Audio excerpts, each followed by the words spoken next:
ধনী হতে চাইলে ফজরের সুন্নতের পরে একটি দোয়া 100 বার পড়ুন, আল্লাহ পাক রব্বুল আলামিন আপনাকে হালালভাবে ধনী বানিয়ে দিবেন। এটা নবীজি সাল্লাল্লাহু আলাইহি ওয়াসাল্লাম নিজে জানিয়ে দিয়েছেন।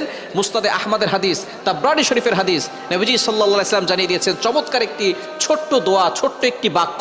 নবীজি সাল্লাল্লাহু আলাইহি ওয়াসাল্লাম বলেছেন, এই সময় যদি এই বাক্যটা 100 বার পড়া হয়, আল্লাহ পাক রব্বুল আলামিন তাকে হালালভাবে ধনী বানিয়ে দিবেন।